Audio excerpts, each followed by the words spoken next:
Krishna everybody, सबका आज की गीता सत्र में स्वागत है। हम चैप्टर 18 में है, हमने श्लोक 6 कंप्लीट किया है। हम श्लोक आज 7 लेने वाले हैं। तो जैसे हमको चैप्टर 18 ये कंक्लूडिंग चैप्टर है, तो इसमें हमको गीता का सार मिल रहा है, बोलते हैं ना, नेक्टर ऑफ गीता मिल रहा है पूरे गीता का। और गीता अपने आप में पूरे वेद, पुराण, योग शास्त्र, योग दर्शन हर एक का सार है। तो ये यानी चैप्टर 18 कितना इंपॉर्टेंट है हम समझ सकते हैं। तो हमने अभी इसके 6 और इसमें टोटल 78 श्लोक थे, उसमें तो हमने 6 कंप्लीट किया और आज हम 7 कंप्लीट करने की कोशिश करेंगे। तो लेट्स सी।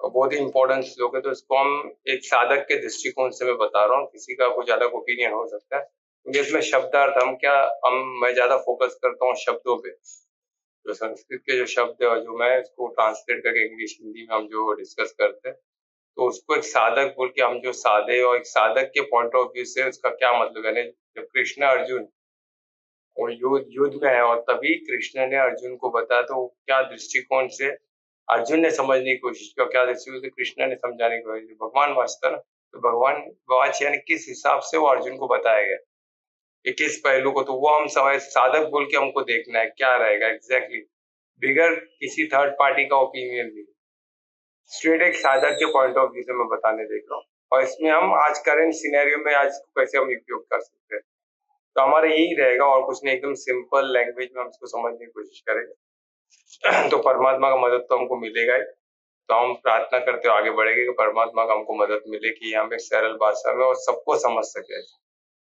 ठीक है ना। और इसको हमको इतना सरल कर देना है कि हम इसको जीवन में यूज कर सके, तभी ये एक्सपेरिमेंटल साइंस है। इसको जब एक्सपेरिमेंट आप करोगे नहीं, इसको आपको साइंस नहीं लगेगा, आपको थियरी लगेगा, पर जिधर इसको आप एक्सपेरिमेंट करने लगे तो ये साइंस बन जाता है, यानी इसमें रिजल्ट्स मिलते हैं। यू विल फाइंड, जैसे लैब में दो चीज मिलाने से कुछ निकलता है ना, तो उसी तरह ये इसमें कुछ न कुछ आप जो भी करते हो उसका रिफ्लेक्शन आपको प्रकृति में, आसपास के हर सृष्टि में आपको दिखेगा। और हर जो व्यक्ति आपके आसपास सब सृष्टि का ही पार्ट है, तो यू आर रेस्पॉन्सिबल फॉर जो भी सृष्टि में हो रहा है, हम उसके लिए रेस्पॉन्सिबल भी है। क्यों? क्योंकि हम जो करने से कुछ सृष्टि में गया है और हम कुछ न करने से भी सृष्टि चेंज नहीं हो रही है, तो दोनों तरह से हमका रेस्पॉन्सिबल। अगर हम कुछ अच्छा करने से सृष्टि अच्छा हो सकती है तो हम क्यों नहीं कर रहे, तो हम उसके लिए भी रेस्पॉन्सिबल है। हम कुछ गलत करने से सृष्टि गलत हो रही है तो हम उसके लिए भी रेस्पॉन्सिबल है। तो हमको कुछ गलत करना नहीं है और अच्छा करना है कि सृष्टि को हम परिवर्तन ला सके। स्व परिवर्तन से विश्व परिवर्तन, विश्व परिवर्तन है सृष्टि की परिवर्तन की बात हो रही है ना।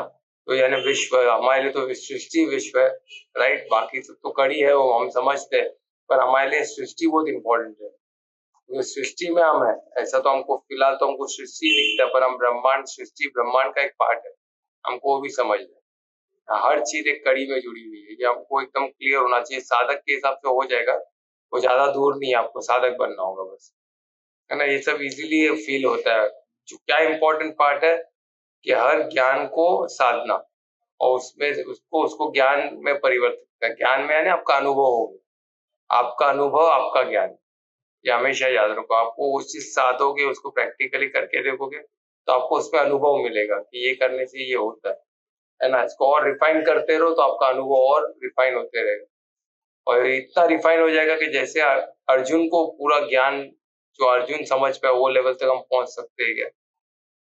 तो बिल्कुल पहुंचना ही है हमको। और क्यों नहीं पहुंच सकते, जब अर्जुन पहुंच सकता तो हम भी पहुंच सकते, ठीक है। तो हमको ये चीज हमेशा रखते हुए और परमात्मा का मदद जैसे अर्जुन को मिला तो हमें भी मिलेगा 100%। निमित्त बन के किसी न किसी के थ्रू वो हमको मदद करते ही है क्योंकि वो परिशुद्ध प्रेम से भरपूर है। वो मदद, पर हम मदद किसकी करते हैं, पात्रता वो भी देखते, हमें भी देखना है, पर हमको कनेक्ट भी होना। कनेक्ट होने से उनका डायरेक्ट हमको मदद मिलता है, कनेक्ट नहीं है तो वाया वाया मिलेगा। कोई कनेक्टेड है तो वो इंसान हमारी मदद कर सकता है परमात्मा के थ्रू, पर हमको अगर परमात्मा का डायरेक्ट हमको कनेक्ट होना पड़ेगा, ये बहुत जरूरी है। बिगर ही इज वेरी बिजी, वो इतने बिजी है कि उनके पास समय नहीं है, क्योंकि हमारे जो ब्रह्मांड है ये सिर्फ 25% है, परम धाम 75% है, जहाँ की हम वासी और वहाँ बहुत सारे लोग हैं जिनको परमात्मा ने बोला मैं प्रत्यक्ष तुम्हारे सामने रहूंगा और मेरे सभी ऐश्वर्य तुमको बताऊंगा। अभी जो कंफ्यूजन रहता है कि परमात्मा कैसे हो गया, हमारे सामने आते क्यों नहीं, तो परम धाम में वो प्रत्यक्ष हमारे सामने होगी। 24 आवर्स 365 हमारी हमको हर चीज उनका ऐश्वर्य बताएगी। उन्होंने कमिट किया है, तो वो उधर बिजी है, सब लोगों को अपना ऐश्वर्य बता रहे हैं और वहां से आप सब कुछ देख सकते हो। तो सोचो क्या अद्भुत होगा वो जगह। तो वो 75%, तो ही इज वेरी बिजी। तो हमको हमको कनेक्ट होना पड़ेगा। तो हॉट बोलते ना, एक बार हॉटलाइन कनेक्ट हो गया तो वो अपने मैच अपने ऐश्वर्य से हमको मदद करेंगे। ये हमको इसका ये गीता ज्ञान से और हमको योग दर्शन हर जो हमारा जो भी एंशिएंट टेक्स्ट है उसमें हमको यही बताया जा रहा है। तो ये इतना पावरफुल है, तुमको एक नहीं हजारों लोग ने, हजारों हमारे ऋषि मुनि ने साधा है और सबको यही फीलिंग आई। लिखने का तरीका उनका अलग है, सब अलग अलग, उनका अलग अलग तरीका है ना, उन्होंने अलग अलग तब से अलग अलग तरीके से उन्होंने वो चीज फाइंड किया, पर सबका जो लास्ट लक्ष्य वही मिला सब, ये परमात्मा से कनेक्शन, उनसे जो प्राप्ति हुई वो अद्भुत है ना। तो ये हमको हमेशा याद रखना, ये पॉसिबल है, ये हमेशा, ठीक है। तो हम परमात्मा से प्रार्थना करते आगे बढ़ेंगे कि हमें भी ऐसी प्राप्ति हो, हम भी ये चीज अनुभव, ये जो अनुभव हम कर सके। तो दोनों हाथों को नमस्कार मुद्रा में हृदय के पास, और लंबी गहरी श्वास लें। हर श्वास को परमात्मा से जोड़े, परिशुद्ध प्रेम से अनन्य भक्ति से परमात्मा को याद करें और उनको धन्यवाद दे ध्यान कीजिए और उनके साथ भी उनके आशीर्वाद दे। उनको प्रार्थना भी करें, उनको प्रार्थना करें कि आगे भी उनका साथ, उनका आशीर्वाद हमें बना रहे और हम उनके ज्ञान को समझ सकें और ज्ञान स्वरूप बन के खुद को और सबको फिर से परमात्मा को धन्यवाद देते आत्मा दर्शन करें, आत्मा की ऊर्जा भाव। ओम श्री गणेश। तो जैसे मैं बताया था, हम श्लोक चैप्टर 18 में श्लोक 6 किए थे, तो 6 को लास्ट टाइम, तो 6 को रिवाइज करके आगे बढ़ूंगा। तो एक फाउंडेशन होता है, एक बेस लेके हम आगे बढ़ेंगे। और आज का हमारा है श्लोक 7, तो हम श्लोक 7 कंप्लीट करेंगे। तो इसमें जैसे बताया गया था कि जो इसमें बेसिक यही बताया गया था कि हमारा जो कर्म है, हम जो भी कर्म करते हैं, है ना, उसमें हम संगति के साथ करते हैं। हमें बॉडी की संगति, हम पूरा उससे अनासक्त होकर, पूरा डिटैच होकर हम कर्म नहीं करते।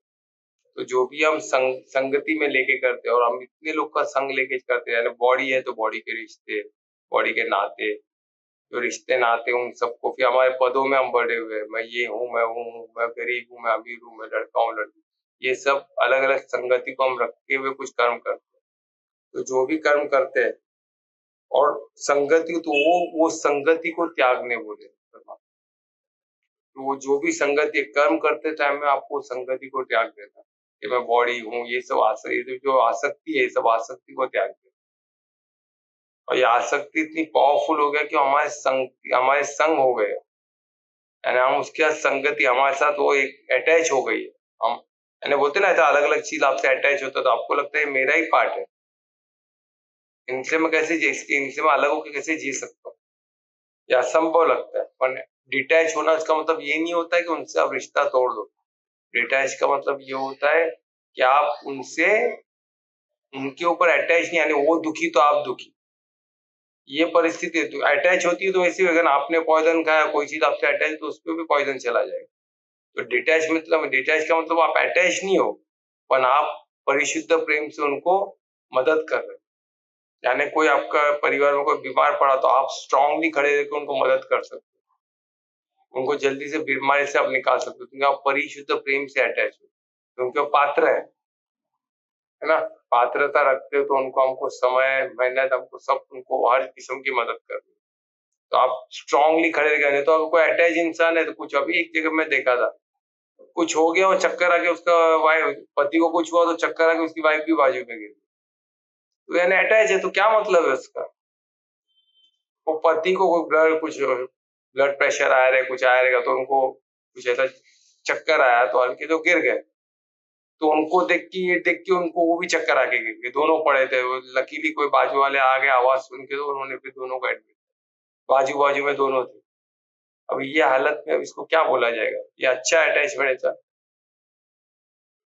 पर बाकी के लोग अभी ये कलयुग में तो उसको अच्छा बोलते हैं, अरे कितना प्यार करती है, अरे प्यार नहीं, अटैचमेंट है।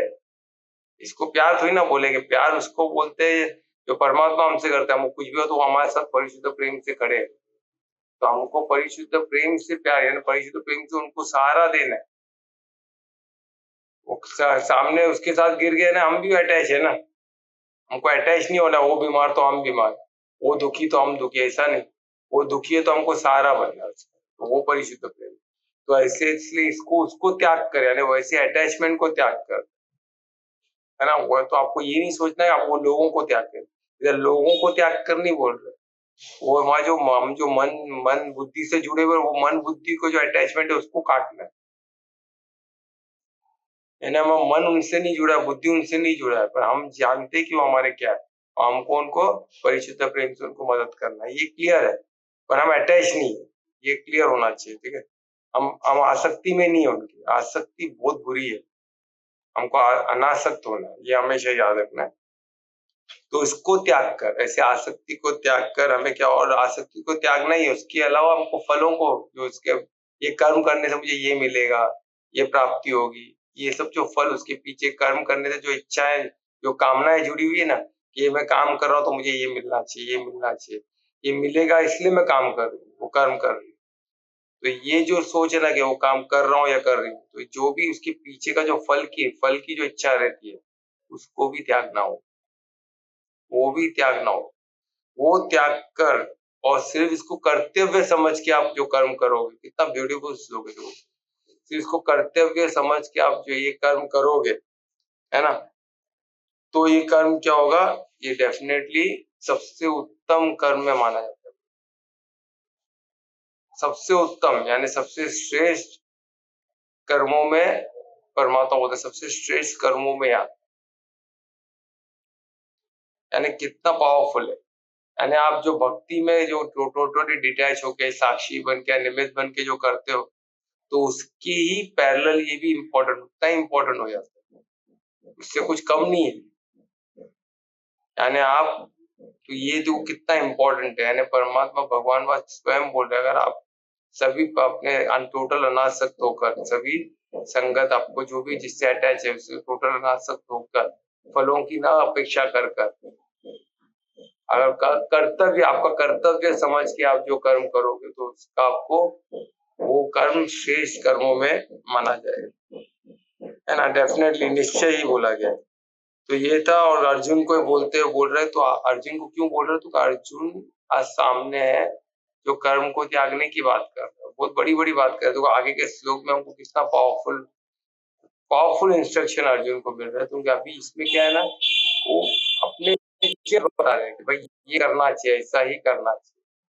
फिर आगे उसको अर्जुन को डिसीजन लेने के लिए प्रेरणा देंगे कि तू भी, मैं तेरी जगह पे होता तो ये कर, इसी तरह करना है। इसको श्रेष्ठ कर्म बोला गया, तो उसको धीरे धीरे प्रेरणा कर, उसको मोटिवेट कर कि कुछ गलत मत कर देना भाई, तेरा पूरा भटक जाएगा, तू सीधा सतों से तमों में गिर जाएगा, कि तेरी दुर्गति क्या होगी, है ना। जितना तमों में तो गेट वॉल खुल गया, फिर जो फ्री फॉल है अलग अलग योनियों में नीचे, फिर मनुष्य योनि कब मिलेगी, फिर कब फिर से आपको कर्म का अधिकार मिलेगा, जो आप खुद को चेंज कर सकते हो, परमात्मा की प्राप्ति कर सकते हो। फिर से सब, यानी फर्स्ट सब जीरो से चालू हो जाएगा। तो ऐसे दुर्गति से बचाने के लिए भगवान वाच कृष्ण परमार्थी है ना, तो उनको निमित्त बना के कितना मदद कर रहे, सोचो, अद्भुत मदद कर रहे। और ये हमने एग्जाम्पल भी देखा था, माँ अपने बच्चों को कैसे कर्तव्य समझ क्यों करते हैं ना, बिना कोई आशा, कोई उनका एक्सपेक्टेशन नहीं था कि बच्चा मुझे बड़ा होकर अंदर अंदर होगा, और वो कर्म को यही क्या ले ये मेरा बेटा है, मैं इसको प्यार करती हूँ, मेरा कर्तव्य है इसको साथ देना। तो वही भाव हमको एग्जाम्पल दिया है कि माता का जैसा भाव होता है, तो क्या वो भाव से हम कर सकते हैं, एक माऊली बन के हम ऐसा कार्य करते हैं, तो बिल्कुल कर सकते हैं। तो हमारे अंदर भी फेमिनिन एनर्जी की वो शक्ति है हर एक में, तो हमको माऊली लेवल तक बोलते मदरहुड लाना होगा, या तो फिर हमको क्या करना है, कर्तव्य समझ के करना है। माऊली बनना डिफिकल्ट है, तो एटलीस्ट कर्तव्य समझ के तो करो हर चीज को, है ना। तो इतना सिंपल ये श्लोक था, श्लोक 6 चैप्टर 18 का, जो एकदम ही पावरफुल श्लोक था। तो अभी हम आज का श्लोक 7 करेंगे। तो कौन डिसाइड करने वाला श्लोक? श्लोक 7 को कौन डिसाइड कर रहा है? मैं कर रही हूँ सर। तो मैं रिक्वेस्ट करूंगा कल्पना को।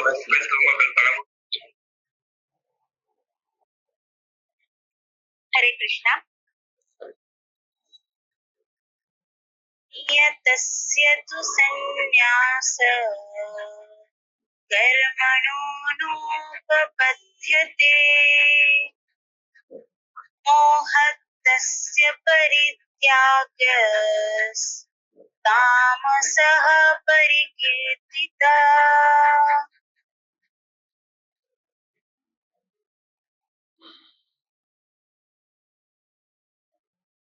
धन्यवाद कल्पना, बहुत अच्छा आपने डिसाइड किया। तो देखिए श्लोक 7 कितना अद्भुत श्लोक है। अब इसमें स्ट्रेट इंस्ट्रक्शन दे रहा है अर्जुन को, स्ट्रेट इंस्ट्रक्शन। अरे अर्जुन ने जो अर्जुन का भी क्वेश्चन कितना रिफाइन होता गया। पहले जो उसके क्वेश्चन थे एकदम बेसिक लेवल के क्वेश्चन थे, वो प्रॉब्लम अपने प्रॉब्लम्स बोल रहा था। अभी वो प्रॉब्लम नहीं, वो रिफाइंड हो गया, उसके क्वेश्चन बहुत रिफाइंड हो गया। अभी वो ज्ञान के लेवल पे संवाद में आ चुका है। पहले वो अपने सब प्रॉब्लम्स बता रहे, मेरे को ये नहीं हो रहा है, मेरे को ये नहीं करने हो रहा है, वो नहीं करने हो रहा है। अभी उसके क्वेश्चन कितने रिफाइंड हो गए, हम देखे ना। अभी वो क्या है ना, साधक और ज्ञान में वृत्ति के लिए क्वेश्चन पूछ रहा है। इतने अद्भुत क्वेश्चन है, इसलिए हमको उनके अद्भुत रिफाइंड क्वेश्चन के हमको रिफाइंड आंसर हमको मिल रहा है। और हमको कितना मददगार अर्जुन बने, सोचो आज भी हमको इतना हेल्पफुल है। तो क्वेश्चंस बहुत इंपॉर्टेंट। तो आप क्वेश्चंस को डेवलप करना सीखो। जितना आप क्वेश्चंस पूछोगे उतना आपको अच्छा आंसर मिलने की उम्मीद रहती है। और रिफाइंड क्वेश्चन ही रिफाइंड आंसर का गेटवे है। तो क्वेश्चन बहुत इंपॉर्टेंट है। संवाद में क्वेश्चंस का महत्व बहुत ज्यादा है। राइट क्वेश्चन पूछने की एबिलिटी ही एक ट्रू साधक को डिनोट करता है। एक अच्छा साधक है जो अच्छा क्वेश्चन, यानी अर्जुन एक बहुत अच्छा साधक बोल के मैंने प्रमाण दिया है कि तुम्हें उसके क्वेश्चन इतने प्यारे थे। राइट टाइम पे राइट क्वेश्चन। हमको गीता अर्जुन कैसे मिला है, कंप्लीट 18 चैप्टर्स मिला है उसकी वजह से, तो वो राइट क्वेश्चंस पूछ सका कि हमको इतना डिटेल में पूरा सार मिल गया। और 18 चैप्टर तो हमको गीता का सार मिल रहा है। सोचो कितना अद्भुत है ना। तो फिर से हम तो इसलिए हमको अर्जुन का और कृष्ण का धन्यवाद करते, जितना करो उतना कम। तो अब इसमें हम शब्दों के हिसाब से एक एक लेते हुए चलेंगे। अब इसमें बताए नियत कर्म, यानी नियत कर्म यानी जो होता है इसको अब अलग अलग ढंग से, कभी देखो ऐसा साधक इसको समझना, तो यानी नियति ने दिया हुआ कर्म, यानी तुम्हारी नियत ही तुम जो बनी हो कर्म के लिए। इसको हिस्सा भी दे देता है और इसको ऐसे भी दे दे, आपके लिए निश्चित जो कर्म होते हैं, आपके लिए निश्चित किया गया कर्म। किसने निश्चित किया? आपके गुरु ने, या आपके यानी परमात्मा ने कुछ कर्म निश्चित करके हमको भेजा है, जो गुरु को पता चला, जो हम बने उस चीज के लिए। तो वो कर्म किसके कैसे, हम जो 4 वर्णों में जो हमारा डिवाइड है सोसाइटी, 4 वर्णों कौन से? ब्राह्मण, क्षत्रिय, वैश्य और शूद्र। तो ये 4 वर्णों में तो उस हिसाब से आप पर्टिकुलर एक चीज वर्ण के लिए बने। ये जन्म से नहीं आता, ये हमने देखा गीता में, ये जन्म से नहीं है, वर्ण है, यानी वर्णों कलर्स बोलते हैं। यानी हम उस कलर में रंगे हुए, हम जन्म ही उस कलर में होते, तो हम उस चीज के लिए बने। निर्धारित कर्म, हम निश्चित वो कर्म, नियति ने वो कर्म हमको दिए। तो हम वो कर्म, हमको वो नियति ने दिया हुआ कर्म, यानी अगर आप क्षत्रिय हो तो आपका क्षत्रियता, आपका वो नियति ने दिया हुआ कर्म। अगर आप ब्राह्मण हो तो आपका नियति ने दिया हुआ कर्म। तो पिता से आया हुआ कर्म नहीं माना जाएगा। ब्राह्मण पुत्र को एक वैश्य भी पैदा हो सकता है, शूद्र भी हो सकता है। शूद्र यानी प्योर, एकदम प्योर सोल। इस पे हमने काफी डिटेल किया है सब इसमें रिकॉर्डिंग में। तो ये वर्ण पे मैं बाद में डिटेल में लूंगा, मैं तो अभी बता देता हूँ शॉर्ट में। जो ब्राह्मण होता है, तो वर्ण भी टॉपिक आ गया तो आप लोग को मालूम होना चाहिए, बेसिक जज भर के आगे बढ़ूंगा। ब्राह्मण यानी जो ज्ञान के बिगर वो परमात्मा को नहीं, उनको ज्ञान बहुत इंपॉर्टेंट लगता है। नॉलेज से बढ़कर कुछ नहीं, ज्ञान है तो सब है।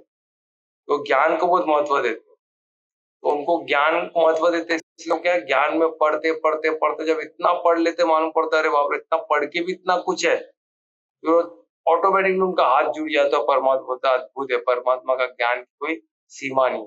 तो सरेंडर होते, वो लेवल पे जाके वो सरेंडर होते कि डेफिनेटली जो ये ज्ञान इतना कुछ है, तो उनको जो फील आता है ना कि भाई एक देयर इज सम पावरफुल ज्ञानी है जिसके ज्ञान से ये सब प्रेरित होके हो चल।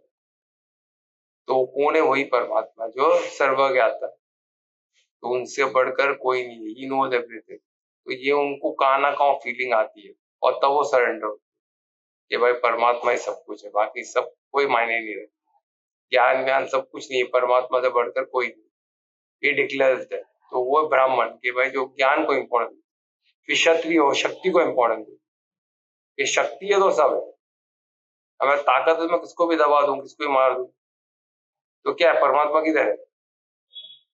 तो शक्ति पे बहुत पावरफुल, जब वो शक्ति से इतना ताकत हासिल कर लेता है कि लिमिट जब एक सीमा पे आता है तो बोलता है भाई इससे भी ताकत कीजिए, मैं इतना हासिल करके भी इतने लोग को हरा के भी तो मुझे लगता है मैं कुछ भी नहीं हूँ। तो सर्वशक्तिमान कौन है? वही परमात्मा। देन वो सरेंडर होता है परमात्मा। वैसे वैष्णव बोलते पैसा ही सब कुछ है भाई, मेरे पास पैसा है, मेरे पास बिजनेस है, मेरे पास पावर है, तो क्या है? पैसा है तो पावर है, तो पैसे तो हर इंसान को खरीद सकता हूँ, हर पूरी दुनिया में हर चीज हर वस्तु खरीद सकता हूँ। क्या है? जब पैसा कमा कमा कमा एक सीमा में आता है, बोलता है अरे बाप रे वो सर्व ऐश्वर्य युक्त तो परमात्मा, मेरे पास क्या ऐश्वर्य? कुछ भी नहीं है। पैसे से हर ऐश्वर्य नहीं खरीदा जा सकता। परमात्मा का ऐश्वर्य अद्भुत है, उनकी लीलाएं अद्भुत है, वो सर्वव्यापी है, सर्वशक्तिमान है और सर्वज्ञात है। तो उनके सामने मैं ये सब क्या है? पैसे से मैं क्या खरीद सकता हूँ? क्योंकि वो ऐसे ऐसे कोई चीज उसको पता चलती है कि पैसे से नहीं खरीदा जा सकता। हेल्थ कैसे खरीदे? पैसे से खरीदेगा। समय कैसे पैसे से खरीदा जा सकता है? किसी का प्यार पैसे से कैसे खरीदा जा सकता है? सब पॉसिबल नहीं है। तो ये हमको ये जब उसको पता चलता तब लगता है कि नहीं, परिशुद्ध प्रेम से बढ़कर, और परिशुद्ध प्रेम सबसे ज्यादा कौन है? परमात्मा। भरमान पड़ा हुआ है, पूरा भंडार है परिशुद्ध प्रेम की, वो सागर है ना? तो ये उनको जब पता चलता है तो वो तब सरेंडर होते हैं। और शूद्र किसको बोलते हैं? शूद्र यानी शुद्ध, एकदम प्योर, उसको किसी प्रमाण की जरूरत नहीं, वो डायरेक्टली परमात्मा आप ही ग्रेट होगा, मैं सरेंडर हो जाता हूँ। कोई प्रमाण की, कोई ज्ञान की, उसको कोई चीज चाहिए ही नहीं कोई।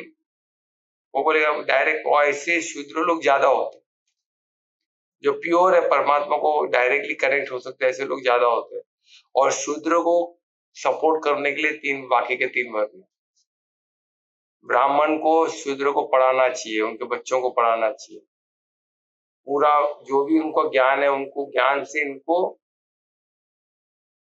उनको ज्ञान का पूरा रीजन बताना है, उनको सपोर्ट करना है, उनके बच्चों को पढ़ाना है, सब जो भी रिसर्च का काम, वैद्य का काम, हीलिंग का, डॉक्टर भी ब्राह्मण में आएगा ना, रिसर्चर भी उसमें आता है। तो उनको सब सिखाना, उनके तबियत का ध्यान रखना है, सब क्या काम है? सब ब्राह्मण का। और आगे रिसर्च में कार्य करना हो तो ब्राह्मण का काम। क्षत्रिय का इन शूद्रों को और ब्राह्मणों को, वैष्णव को, सबको प्रोटेक्ट करना। और वैष्णव का सब इकोनॉमिक, सबके लिए बोलते हैं रिसोर्सेस, सबके लिए पैसा व्यवस्थित होना चाहिए, हर एक के लिए, तो खुद के लिए नहीं। ये पूरे चारों वर्ण में हर एक के लिए पैसे की व्यवस्था होनी चाहिए, वो काम है वैष्णव। तो ये ऐसा वर्ण बना है जो एक पूरा उस सिस्टम को सपोर्ट करने के लिए। तो वर्ण में आपको नियत कर्म है, यानी आपको बचपन से कुछ चीज आप स्ट्रांग होते हो तो ये गुरु पकड़ लेता है। तो पहले तो गुरुकुल में पढ़ते थे, तो ये नियत यानी आपको बच्चे गुरु पकड़ लेता है कि जब छोटे से इसका इंक्लिनेशन टुवर्ड क्या, इसका बॉडी का स्ट्रक्चर वैसे सब काय के लिए, एक क्षत्रिय का बॉडी है, इसका हाइट, बॉडी, पर्सनैलिटी तो क्षत्रिय का। इसमें ताकत है, इसमें ऑलरेडी इसमें फुर्ती है, ताकत है, तो ये स्पिरिट फॉर क्षत्रिय। यानी आज के समय पे military man, police man, sports, security, ये सब के लिए सूट करता है। अगर उसका बुद्धि बहुत चल रहा है, वो जल्दी कुछ भी मेमोराइज कर सकता है, कुछ भी रिसर्च कर सकता है, उसका इंक्लिनेशन प्रोडक्ट बोलते हैं इनोवेशन में ज्यादा है, साइंटिस्ट बनने के उसमें पूरे लोग से, तो वो कौन हो गया? ब्राह्मण हो गया। यानी साइंटिस्ट, डॉक्टर्स, इंटेलेक्चुअल्स, इकोनॉमिस्ट, है ना, ये सब कौन हो गए? ये सब ब्राह्मण हो गए आज के हिसाब से। और फिर और तीसरा बिजनेसमैन, जो इकोनॉमिस्ट, जो बोलते हैं ना कॉमर्स ट्रेड, कॉमर्स देखने वाला, बिजनेस देखने वाला, ट्रेडिंग करने वाला, ये सब क्या? व्यापारी। वैष्णव यानी जो पैसे का, बैंकिंग, ये सब इसमें आ गए। बैंकिंग इंडस्ट्री, फार्मा, ये सब जो भी इंडस्ट्री जो ट्रेडिंग में है, मैन्युफैक्चरिंग, सब इसमें आ गया। वैष्णव में। और जो चौथा है शूद्र, यानी ये सब टोटल एडमिनिस्ट्रेटिव वर्क, हर एक में इनको संभालना ही इन 3 वर्णों का। तो उनका खाना पालन पोषण, उनको काम दिलाना, सब कार्य इन तीनों का, उनको प्रोटेक्ट करना, उनको ज्ञान स्वरूप बनाना, उनको पैसे की मदद करना, उनको अच्छा जॉब देना, ये सब प्रोवाइड करना है काम। तो शूद्र है ना, वो खुद के दम पे कोई वो डायरेक्ट कनेक्टेड है परमात्मा। मेरे को जानना नहीं है, आई एम कनेक्टेड टू परमात्मा, है ना। परमात्मा को मान लेगा, उनसे कोई क्वेश्चन नहीं पूछेगा, वो डायरेक्टली सरेंडर हो सकता है।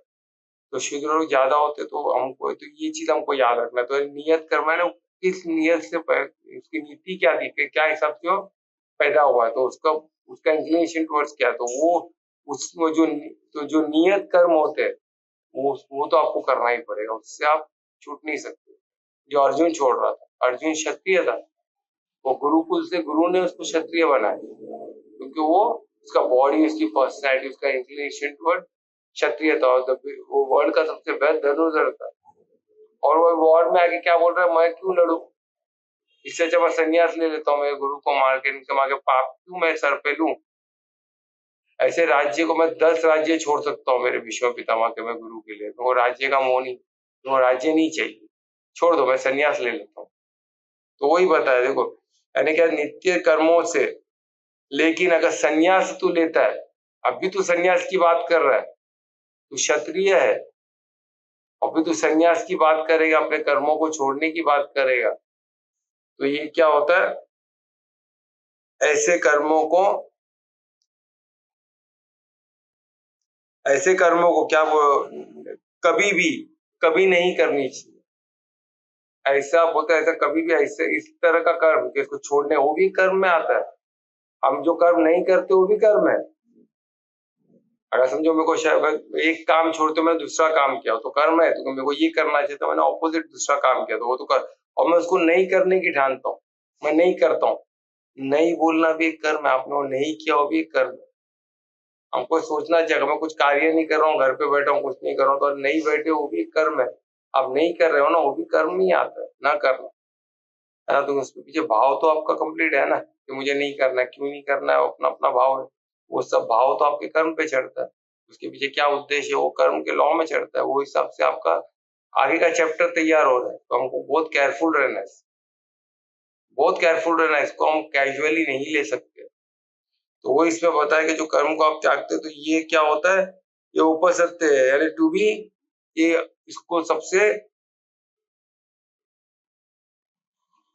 योग्य होता है, यानी बोलते ना कभी नहीं योग्य होता है, यानी वो बोल रहे ऐसे कर्म को न करना, कभी इसको योग्य नहीं माना गया। संन्यास आप अभी लोगे, बोले मैं संन्यास ले लेता हूँ, तो योग्य नहीं है ये, या अयोग्य चीज कर रहा हूं। यानी अभी आपका कार्य क्या था, आप क्षत्रिय हो, आपको लड़ना है, आपने तो क्षत्रिय का सब बेनिफिट लिया, और जब मेन लड़ने की बात तो आप भाग संन्यास लेने का सोच रहे हो, तो ये गलत बात हो गई ना। आपको अभी लड़ना है, धर्म की स्थापना करना है, और क्षत्रिय काम है लड़ना, धर्म का नाश करना, उसको खत्म करना। तो ऐसे टाइम को संन्यास लेने की बात का तो कोई भी गलत ही बोलेगा ना। तो ये इसमें बोला गया कि ऐसे टाइम पे संन्यास का बात नहीं कर सकता, ये अयोग्य है, तो योग्य नहीं कर रहा, ठीक है। और उसके बाद उसको बोला, वो क्या कर रहा है, वो मोह वश कर रहा है, डिक्लेयर कर रहा है ये चीज कि तू मोह में आके, यानी मोह क्या, मेरे भीष्म पितामह, मेरे द्रोण, यानी मोह ने क्या है, बोलते माया, राइट। वो तो ऐसी दुखती कड़ी पे टच करती है जो आपका वीकेस्ट पॉइंट पे टच करेगी, उसको सब पता है हम किधर, हमारा सबसे सॉफ्ट कॉर्नर कौन सा, सबसे हमें दुखती कड़ी क्या है, उसको ही टच करेंगे तो हम एकदम तिलमिला जाते हैं, एकदम बिखर जाते हैं, अरे बाप रे ये क्या हो गया। और वही उधर ही हमारा पेपर है ना, माया सबसे स्ट्रॉन्ग पेपर देने वाली, सबसे टफ पेपर माया का होता, सिर्फ परमात्मा हमको उससे बचा सकते, तो उसके लिए हमको परमात्मा से कनेक्ट होना, उनसे प्रार्थना करना रोज, और उनसे किसी न किसी कारण उनके ज्ञान को कर्म मनन चिंतन करते हैं, तो हमारा परिचित प्रेम परमात्मा से और बढ़ेगा, उनका साथ हमें और अनुभव होगा, उनका मार्गदर्शन और अनुभव होगा, और उनके मार्गदर्शन के साथ को हम समझ के उस हिसाब से चले तो हमारा मंगल ही मंगल है, कोई प्रॉब्लम है। तो वही बता रहे कि मोह से अगर तुम कुछ कार्य नहीं करते हो तो ये सब तमोगुणी में आता है। ये सब किस में आता है? तमोगुणों में। इसको तमोगुणों में डिक्लेयर होता है, ये सब तमोगुणों ही डिक्लेयर करके बोला जाएगा। तमो यानी सबसे लोएस्ट मोड, यानी तुम्हारा बॉडी को तुम क्या बना रहे हो? तमो में ऑपरेट करा रहे हो। अगर तुम्हारा बॉडी ऐसा कर रहा है तो बॉडी से ऑटोमेटिक से थॉट निकल रहा है कि मैं संन्यास लूं, या तुम्हारा बॉडी तमो के मोड में ऑपरेट हो रहा है, तुमको उसको आगे रजो और आगे सतो में लेके आना पड़ेगा। और कैसे लेके आना पड़ेगा? यही जो ये ज्ञान से, ऐसे ज्ञान को न त्यागते हुए, अगर हम ज्ञान को, ये ज्ञान कर्मों को न त्यागते हुए प्रॉपर ज्ञान से कर्म करें तो हमारा मंगल होगा। तो ये हमको हमेशा याद रखना है। तो ये डिक्लेयर कर, तो ऐसा है था श्लोक 7। तो कोई क्वेश्चन तो पूछ सकते हैं, कोई क्वेश्चन है?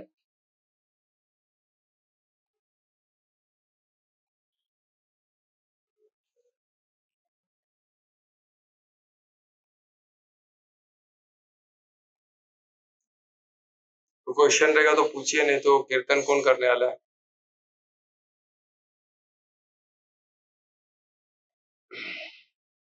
कोमल तुम कर लो ना आज। हाँ, कोमल का कल रह गया था ना, तो कोमल कर लो। कर लोगी कोमल? हाँ।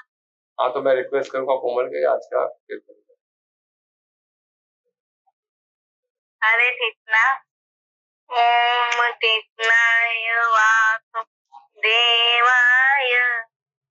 हरे परमात्मने चेतनादाय गोविंदाय नमो नमः। वासुदेव कहूँ मैं तुझे, कहूँ मैं मोहननाथ। वासुदेव कहूँ मैं तुझे, कहूँ मैं मोहननाथ। प्रभु तेरी क्षमा मेरे साधना बिहारी बनती है बातें बिहारी।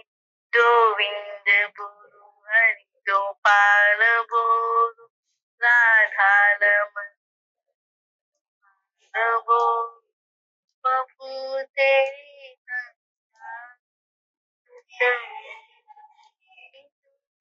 मेरे प्रभु तेरे समान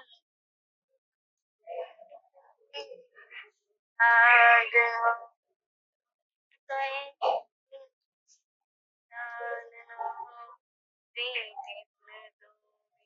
हरे मुरारी बनती है तुझारा बातें बिहारी।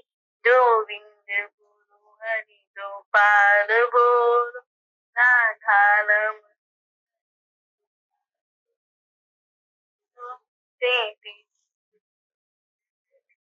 बिहारी बनती है तुझारा बातें बिहारी। गोविंद गुरु हरि गोपाल बोल राधा रमन हरि गोपाल बोल। हरे कृष्णा हरे।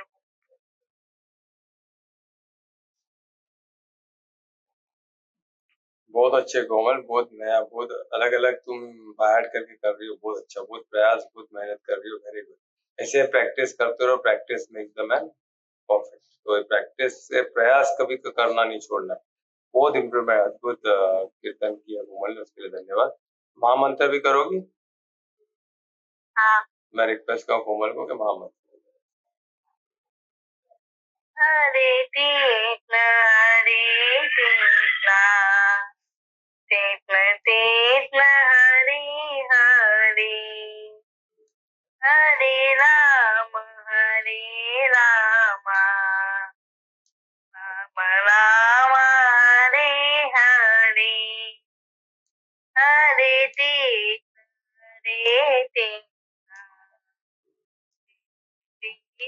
हरे हरे राम हरे रामा राम राम हरे हरे हरे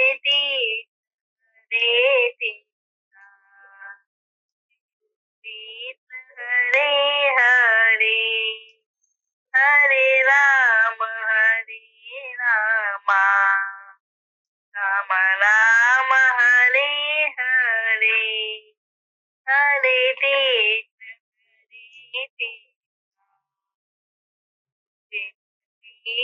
हरे हरे हरे राम राम राम हरे हरे हरे कृष्ण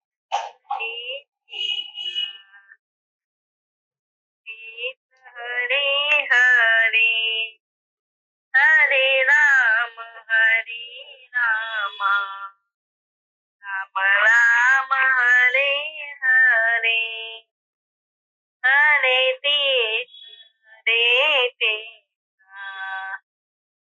कृष्ण हरे हरे हरे राम राम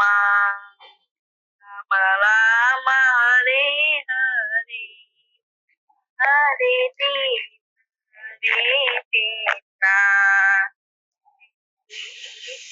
हरे हरे हरे राम राम हरे हरे हरे पिता हरे बोल। बहुत अच्छे कोमल, बहुत अच्छा फरमाया। सुंदर महामंत्र के साथ आज का सेशन यहाँ समाप्त करेंगे। कल फिर मिलेंगे आगे के श्लोक के साथ। वो मंत्र है सबका मंगल हो, शुभरात्रि। राधे राधे।